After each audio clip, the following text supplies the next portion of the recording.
श्रीमद्भागवत गीता यथारूप अधिभूतं शरोभावः पुरुषश्च धिदेवतम् अधियज्ञो अहमेवात्र देहे देहे भृतां वर।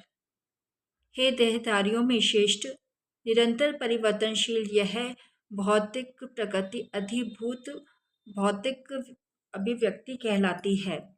भगवान का विराट रूप, जिसमें सूर्य तथा चंद्र जैसे समस्त देवता सम्मिलित हैं, अधिदेव कहलाता है तथा प्रत्येक देहधारी के हृदय में परमात्मा स्वरूप स्थित मैं परमेश्वर अधियज्ञ कहलाता हूँ।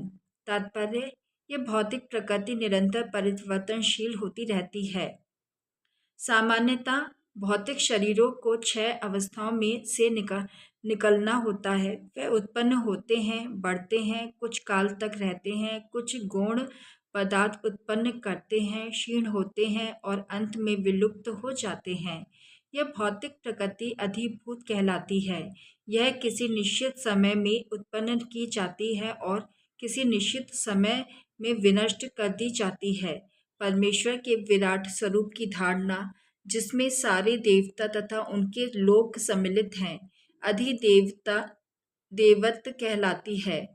प्रत्येक शरीर में आत्मा सहित परमात्मा का वास होता है, जो भगवान कृष्ण का अंश स्वरूप है।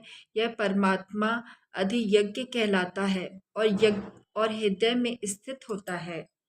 इस श्लोक के प्रसंग में एव शब्द अत्यंत महत्वपूर्ण है, क्योंकि इसके द्वारा भगवान बल देकर कहते हैं कि परमात्मा उनसे भिन्न नहीं है।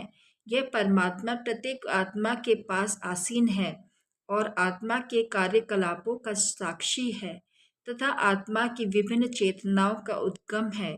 यह परमात्मा प्रत्येक आत्मा को मुक्त भाव से कार्य करने की छूट देता है और उसके कार्यों पर निगरानी रखता है। परमेश्वर के इन विविध स्वरूपों के सारे कार्य उस कृष्ण भावना भावित भक्त को स्वतः स्पष्ट हो जाते हैं, जो भगवान की दिव्य सेवा में लगा रहता है। अधिदेवत नामक भगवान के विराट स्वरूप का चिंतन उन नव दीक्षितों के लिए है जो भगवान के परमात्मा स्वरूप तक नहीं पहुंच पाते। अतः उन्हें परामर्श दिया जाता है कि वे उस विराट पुरुष का चिंतन करें, जिसके पांव अधोलोक हैं, जिसके नेत्र सूर्य तथा चंद्र